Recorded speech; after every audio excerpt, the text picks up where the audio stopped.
Cek. Bismillahirrahmanirrahim. Assalamualaikum warahmatullahi wabarakatuh. Perkenalkan, nama saya Muhammad Fikri As-Sidiki dari kelas 2B Pendidikan Fisika dengan NIM 1212070061. Di sini di sini saya akan mereview materi pertemuan ketiga dari mata kuliah fikih, ilmu fikih maksudnya, yaitu materi tentang memahami sumber hukum Islam, yaitu as-sunnah. As-sunnah ditinjau dari segi lugawi, diambil dari bahasa Arab yang berarti ada atau tradisi dan kebiasaan, di mana tradisi dan kebiasaan mencakup yang bersifat baik, buruk, ataupun terpuji dan tercela. Kebiasaan yaitu sunatullah, sunnah hukum mandu, sunnah Nabi yaitu hadis. Itu adalah dua contoh dari sunnah. Nah, apa itu sunnah Nabi yaitu hadis? Nah, hadis adalah segala perbuatan, perkataan dari Nabi Muhammad SAW yang isinya diantaranya ada hukum yang wajib, mubah, dan haram. Sumber hukumnya adalah tindakan Rasul. Contohnya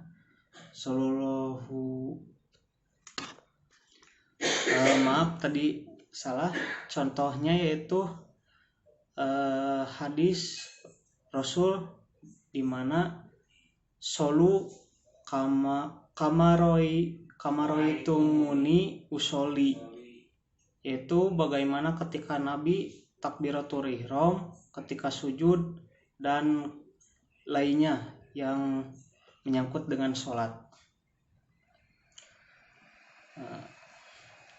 Hadis memiliki 3 tingkat yang utama.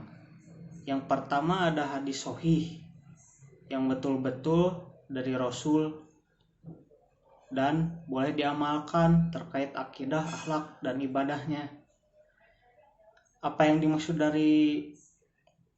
langsung dari Rasul itu, hadis sahih itu jadi betul-betul sumbernya dari Rasul, tidak dibuat-buat oleh manusia dan tidak dipalsukan maksudnya. Dan yang kedua ada hadis doif yang bisa diragukan tapi juga tidak diragukan atau asli keberadaannya dari Rasul. Nah, hadis ini bisa dipakai akhlaknya, hanya akhlaknya maksudnya. Namun kadang ada yang salah atau ada yang palsu di hadis doif ini. Yang ketiga yaitu hadis mad'u, yaitu hadis palsu. Nah, ini 100% tidak dibolehkan untuk dipakai karena sudah terjelaskan bahwa hadis itu adalah palsu. Nah, sekarang turunnya sebuah hadis dari waktu ke waktu, yaitu dari Rasul ke sahabat, ke tabi'in, ke tabi'id, ke tabi'in, dan terakhir ke perawi, atau seperti Imam Bukhari dan imam-imam yang lainnya. Para perawi akan meneliti ke rumah para tabiin dengan cara mau jalan kaki, mau memakai unta untuk bertanya terkait hadis tersebut, apakah sahih atau madlu. Karena perawi ini sangatlah jauh dari zaman Rasul ataupun sahabat, dan kebanyakan tabiin ada yang orangnya itu benar-benar beribadah tapi berbohong, ada yang benar-benar jujur tapi diragukan dalam beribadahnya. Nah, perawi itu kenapa harus meneliti, yaitu tujuannya untuk mencari kebohongannya. Nah, ada satu lagi hadis yang tadi Bapak sampaikan, yaitu hadis Hasan. Hadis Hasan itu ada sedikit di bawah hadis sahih, kata Bapak.